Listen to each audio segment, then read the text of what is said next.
Hello everyone, welcome to शिक्षा विधि। बच्चे, आज का जो सेशन है ये स्पेशल डाउट सेशन है। एक बच्चे ने मुझे पार्टिकुलर न्यूमेरिकल भेजे थे और ये सारे न्यूमेरिकल आपके एसएससी में काम आने के हैं, हर लेवल में बैंकिंग में काम आने के हैं। बट इसमें ज़्यादातर क्वेश्चन ऐसे हैं जो एसएससी में या तो मेंस में आए हैं या कैट में आए हुए क्वेश्चन, जिसमें ईयर लिखे हुए हैं। ठीक है, कोई मेरा सेल्फ डिज़ाइन क्वेश्चन नहीं है। सारे बच्चे ने डाउट भेजे, मुझे अच्छा लगा क्योंकि सारे अच्छे लेवल के ही क्वेश्चन हैं। ऐसा कोई तुक्का मारने वाला क्वेश्चन इसके अंदर एक आध ही होगा जो जल्दी से हो जाएगा। बाकी सब आपको कंसेप्चुअल नॉलेज अच्छी होनी चाहिए, तभी आप कर पाओगे। So it's a challenge for you. आप वीडियो को पॉज कीजिए, खुद से सोल्व करने की कोशिश कीजिए, फिर मेरा सॉल्यूशन चेक कीजिए। ओके, चलिए कुछ क्वेश्चन बाई लैंग्वेज हैं, कुछ हिंदी में होंगे, कुछ इंग्लिश में, देखते हैं जो भी है। पहला क्वेश्चन रीड कीजिए। John get 57 per hour for regular work and 114 per hour for overtime work.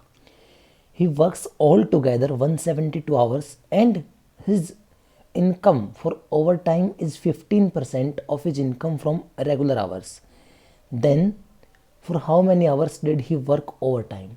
एक कंडीशन बताई गई है कि जॉन नाम का कोई वर्कर है जो दो टाइप से काम कर रहा है, 172 घंटे काम करता है। ये जॉन जो है, मान लेता हूँ कि बच्चे जो ओवर टाइम कंडीशन है वो एक्स आवर की है, तो रेगुलर कितना काम करता है 172 माइनस एक्स। ये छोटा सा पॉइंट क्लियर है सबको। अब देखो, इसने कहा कि ओवर टाइम की जो इनकम है भाई, ओवर टाइम में 114 रुपये मिलते हैं एक घंटे के, तो एक्स घंटे कितने मिले 114 एक्स। ये इनकम जो है ना, ये 15% है इस इनकम का, इसका 15%। 15% को 15 को 100 से भाग दे ले 15% इनकम है, तो ये 100% कितनी हो जाएगी आप निकाल सकते हैं। 5 से कट कर लो बेटा, 3 और 20 की रेशियो है ये 3 का 38 गुना, तो 20 का 38 गुना कितना हो जाएगा, 38 गुनी 76, 760 एक्स। ये उसकी इनकम है। लेकिन हम कह रहे हैं कि ये तो 172 माइनस एक्स में 57 के हिसाब से मिली, यानी 57 इंटू 172 माइनस एक्स, तो 19 दिए 57, 19 चौके 76, 40 एक्स और 3 एक्स कितना हो गया 43 एक्स बराबर 172। वही कट कर लो, 12 चौके 48, sorry 172 into 3, 43 x is equal to, ये कितना हो जाएगा 510, 516, 480 और 36, 12 पे कट गया बेटा। तो एक्स का मान कितना आ गया 12 आवर्स। यही आपसे पूछा गया था कि ओवर टाइम कितना होगा। तो आप जानते हैं वेजेस क्या होता है, आवर्स कितने काम किए और एक आवर में कितने रुपए मिले, वेजेस पर आवर। इस तरीके से आप वेजेस कैलकुलेट करते हो। तो बेसिक कैलकुलेशन है, ठीक है, नथिंग ग्रेट। मुझे नहीं लगा क्वेश्चन टफ है। हाँ, बेसिक्स है। आप एक्स के अप्रोच को नहीं मानते हो, आप कुछ और सोचने की कोशिश करते हो सकता है आप कहीं गलती कर बैठो उसमें। बेसिक अप्रोच वाला क्वेश्चन था, कैलकुलेशन टफ नहीं थी। कैट 2019 में आया, मेरा बनाया हुआ नहीं आपके सामने, तो कैट के क्वेश्चन टफ नहीं होते। मैंने कैट की ज्योमेट्री भी करवाई है आपको, अगर कोई स्टूडेंट मुझसे पढ़ा है तो उस चीज़ में, और डाउट अपने भेज सकते हैं आप। चलिए, ये भी कैट का क्वेश्चन है, देखते हैं इसमें क्या है। Meena scores 40% in an examination and after review, even though her score increased by 50%, he fails by 35 marks. If her post-review score is increased by 20%, she will have 7 marks more than the passing score. Then the percentage score needed for passing. ये एक बहुत अच्छा question है। अक्सर मैंने बच्चों को बताया है, जो बच्चे मुझसे पढ़े हुए हैं, मैंने कैट की कुछ किताबें पढ़ी हैं, and one book is Nishit के सिन्हा। तो ये जो क्वेश्चन है मुझे काफ़ी हद तक उसके पैटर्न बेस लगा। निशीत के सिन्हा में कुछ क्वेश्चन है इस टाइप के जो अच्छे क्वेश्चन है। टोटल मार्क्स 100 हैं। ये लॉजिकल है बेटा, आप ध्यान से देखना मेरा लॉजिक। हालांकि आपको बुक्स में वैसे सोल्यूशन नहीं मिलेंगे जो मैं करवा रहा हूँ, आप ध्यान से देखना एक बार। 40% उसको मिले पहले, फिर कह रहा है कि इसको 50% बढ़ा दिया। इसका 50% कितना होता है 20, तो 60% मिल गए। स्टिल वो 35 मार्क्स से फेल होगी। अब कह रहा है कि उसका पोस्ट रिव्यू स्कोर, यानी ये रिव्यू के बाद का स्कोर भी अगर 20% बढ़ा दिया जाए, बेटा 60 का 20% 12, यानी 72% नंबर उसको मिल गए, तो वो 7 नंबर आगे निकल जाएगी पासिंग मार्क्स से। देखना यहाँ ये 12 है और इनका अंतर 42 है, तो बेटा जो 42 मार्क्स है ना, ये कितने के बराबर हैं 12% के। तो जो 7 नंबर एक्स्ट्रा है ये कितने के बराबर होंगे, इसका छठा हिस्सा है। इसका छठा हिस्सा करना 2% के, तो ये 72% में से अगर 7 माइनस कर दो तो पासिंग मार्क्स आ जाएंगे, क्योंकि 72% क्या है, पासिंग मार्क्स से 7 आ गए और 7 का मतलब कितना है 2%। तो 72% में से 2% माइनस कर दो, पासिंग मार्क्स कितने होंगे 70%। Correct answer. तो कैट के क्वेश्चन भी हार्डली 30 सेकंड लेते हैं अगर आपके पास एक अच्छी लॉजिकल एबिलिटी है तो। ठीक है बच्चा, कि दोबारा कुछ करवाने का सोच रहे हो कैसे क्वेश्चन? थोड़ा मैं आपके तरीके से बता देता हूँ आपकी आत्मा की शांति के लिए, जो बहुत ज़रूरी है। आत्म शांति के बिना काम नहीं चलता ना। 40% मिल गए शुरुआत में, 50% बढ़ गया, इसका 50% मतलब हाफ बढ़ा दिया, 60 हो गए। मैं थोड़ा सा बता रहा हूँ। फिर इसको ये जो 60% ना बच्चा, यहाँ उसको 35 कम मिले हैं, यानी 60% प्लस 35, ये क्या है पासिंग मार्क्स। अगर ये स्कोर 20% बढ़ जाए, यानी 12 और बढ़ जाए, तो कितने हो जाएंगे 72। अब ये 7 आगे निकल गया, तो 72% में से 7 माइनस करूँ तो क्या है पासिंग मार्क्स, और 60% है 35 जोड़ू क्या है पासिंग मार्क्स। तो ये कंडीशन 60% प्लस 35 ये पासिंग मार्क्स हैं, 72% माइनस 7 ये पासिंग मार्क्स हैं, इनको इक्वल कर दो। तो ये 12% का गैप 42 है, वहाँ से आप क्वेश्चन निकाल सकते हो। लंबा करना तो 100% निकाल के 72 निकाल के फिर टाइम वेस्ट कर सकते हो अपना। बाकी अगर मेरी अप्रोच फॉलो करते हो ज़्यादा अच्छी है आपके लिए। चलिए नेक्स्ट देखते हैं। ये सीजीएल मेंस का है 17 का question. 5% of a is equal to b, b% of 20 is same as. तो ये क्वेश्चन ऑप्शन पर डिपेंड करेगा। सेम एज का हमें नहीं पता क्या डेफिनेशन है, so this question depends on option. और बाकी मैंने आपको बच्चों को बताया बेसिक बातें, b% ऑफ 20 या 20% ऑफ बी, ये सेम बातें होती हैं। एग्जामिनर कंफ्यूज करने के लिए ऐसा करता है। 5% ऑफ ए, भाई 5% का मतलब डिवाइड बाई 100, ये कंडीशन है। बेटा 5 को यहाँ ले आओ, तो ये ए रेशो भी कितना आ जाएगा, 5 से कटोगे 20:1। अब कह रहा है b% ऑफ 20, b% ऑफ मतलब एक ही बात है बेटा, 20% ऑफ बी, सेम बात होती है, ठीक है ना। a% of b, b% of a बराबर होता है। तो b का मान 1 है, 1 का 20% कितना हो जाएगा 0.2। आपको सिर्फ ये चेक करना है कौन सा ऑप्शन आपको 0.2 आंसर देगा।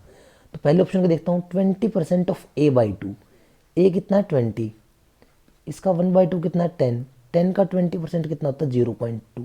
तो मिल गया भाई पहला ऑप्शन ही, यही आपका आंसर है। ठीक है, next. If the each dimension of a rectangle is increased by 200%, ये सीडी सा क्वेश्चन है बच्चे, area will be increased by. तो इसमें मुझे नहीं लगता कोई खास बात थी। लेंथ और ब्रेड्थ की मल्टीप्लाई एरिया होती है बेटा, ये 10 है, ये 10 है, तो ये कितना हो जाएगा 100। इसको ना 200% बढ़ा दिया, 10 का 200% कितना होता है 20, 20 बढ़ गया तो कितनी होगी 30, ये भी 30, क्योंकि दोनों डायमेंशन बढ़ाई हैं, तो कितना हो गया 900। 100 वाली चीज़ 900 होगी तो बढ़ी कितनी भाई 800%। ठीक है, 8 टाइम्स कह लो, 800% कह लो। ठीक है, ये थोड़ा सा आसान क्वेश्चन था। ये फिर से कैट का है, लेकिन कैट 17 का क्वेश्चन है।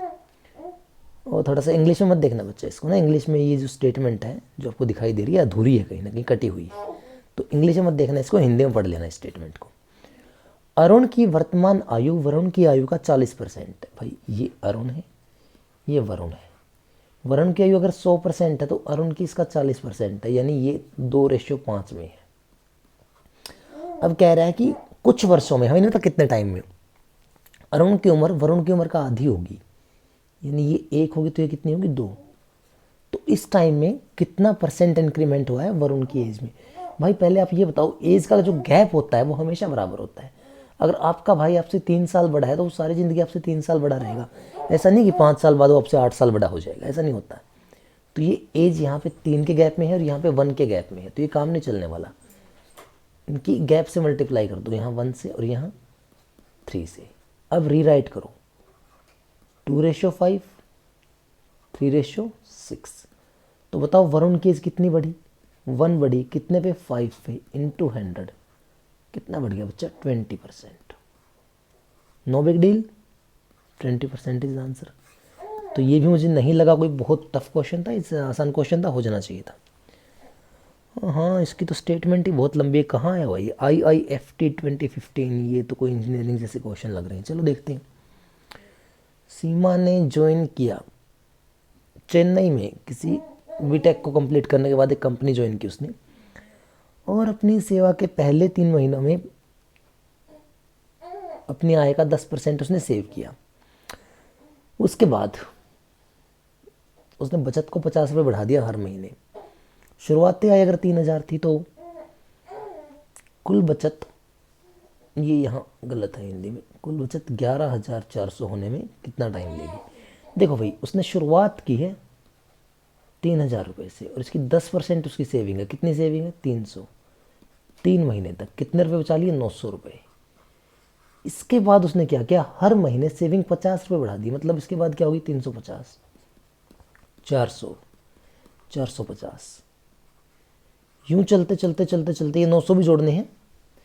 ये जानना चाहता है 11,400 कब होगी। तो यहाँ तक तो अगर मैं इसको हटा दूँ तो ये जो सिस्टम है ना, ये क्या चल पड़ा बेटा? एपी चल पड़ी। तो ये एपी वेस्ट क्वेश्चन है, 900 हटा दो क्योंकि ये एपी में नहीं आते, ये लगातार इक्वल हुआ है।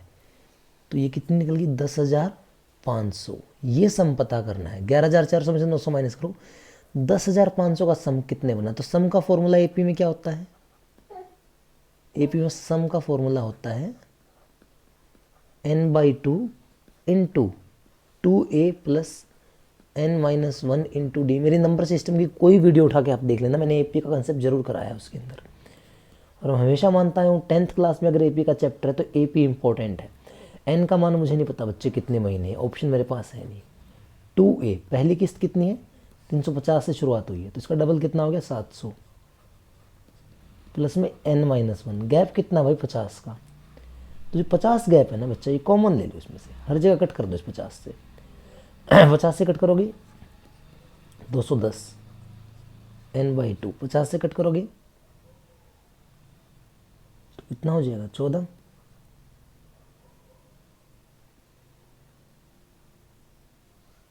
प्लस में n-1। इस दो को यहाँ ले जाओ तो ये मॉडिफाई होकर क्या बन गया? 420 is equal to n into 14 plus में n-1। तो या तो क्वाड्रेटिक बना सकते हो या पेयरिंग कर सकते हो। भाई 420 का जहाँ तक मुझे तो HCF LCM से पढ़ा हुआ याद आ रहा है, ये बहुत सिंपल पेयर होता है 28 इंटू 15 का। तो n का मान 15 रख दो, ये आपका आंसर है।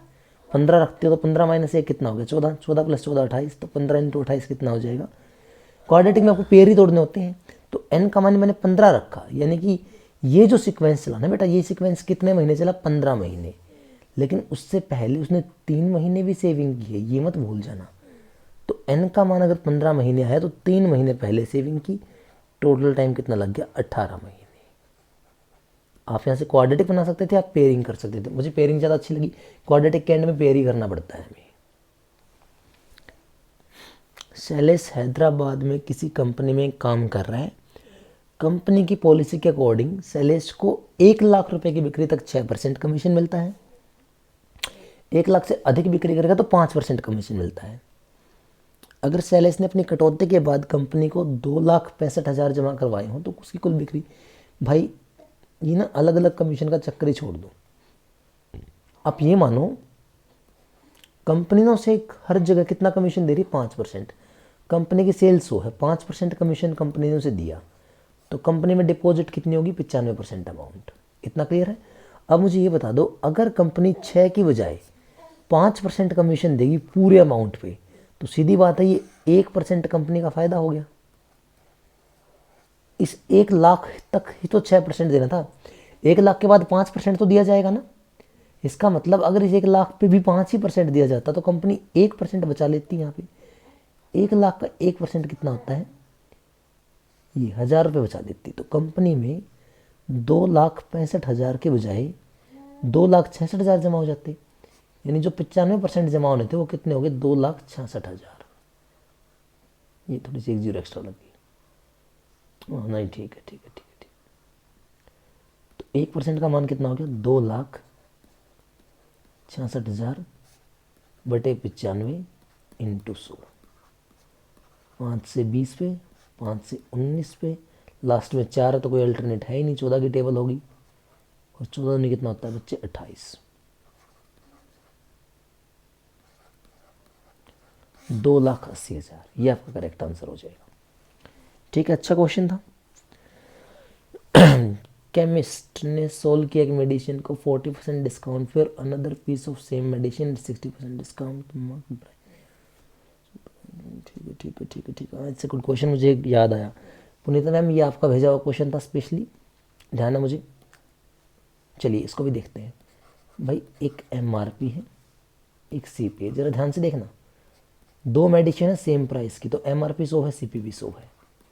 दो है बेटा। पहली बार इसको 40% का डिस्काउंट में बेचा, मतलब बेचा कितने में? 60 में, ये एसपी है। दूसरी बार इसको 60 के डिस्काउंट में बेचा, मतलब कितने में बेचा? 40 में, ये एसपी है। दोनों एसपी कितने बने? 100 बने। ओके, ये कह रहा है कि जो केमिस्ट ने 10% प्रॉफिट कमाया पूरी ट्रांजेक्शन में, पूरी ट्रांजेक्शन केमिस्ट की कितनी हुई? 100 रुपये की, और वो 10% प्रॉफिट कमा गया। यानी जो ये 100 रुपये है ना एमआरपी के, ये 110% है कॉस्ट प्राइस का। तो एमआरपी कितना है भाई वास्तव में? वास्तव में तो एमआरपी 200 है, क्योंकि 2 टेबलेट हैं ऐसी ऐसी। यानी 200 एमआरपी कितना हो जाएगा? 220% हो जाएगा कॉस्ट प्राइस का। और यही आपसे पूछा है कि MRP is X% of the cost price, so MRP is 220% of the cost price. So basic question है, जरा ध्यान से करना है बस, और कुछ खास बात नहीं है इसमें। चलिए, A% of B and B% of A is what? Again ये बेटा देखो ऑप्शन पे डिपेंड करेगा, क्योंकि हम नहीं कह सकते ना। इसने इक्वल मार के छोड़ दिया, हम उसको अलग अलग तरीके से डिफाइन कर सकते हैं। ऑप्शन में कैसे डिफाइन होगा? A% ऑफ B और B% ऑफ A दोनों सेम बात होती हैं। इतनी बात समझ आई आपकी? ये बात और ये बात एक ही है, यानी एक चीज़ को ट्वाइस करके लिखा है। All he is writing is twice AB/100।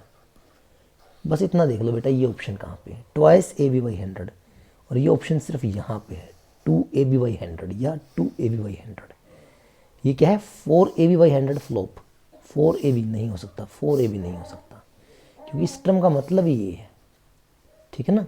ये AB/100 प्लस AB/100 बनाया इसने, ये बनेगा। तो ये सिर्फ फर्स्ट ऑप्शन आपको देगा। ठीक है बच्चे? चलो, इतने डाउट थे। एक और स्टूडेंट है मनुकांत दुरेजा, भाई मेरा बहुत पुराना स्टूडेंट है, बहुत अच्छा स्टूडेंट है। उसका DI का डाउट आया है भाई, वो बहुत जल्दी मैं आपको अपलोड करूँगा। वो भी थोड़ा सा शेड्यूल बिजी चल रहा था। बिसाइड्स आपको व्हाट्सएप नंबर पिछली वीडियो में दिया गया है, तो किसी और बच्चे की कोई और डाउट है वो मुझे सेंड कर सकता है। I will definitely solve. Okay, till then all the best to all of you. Thanks for watching.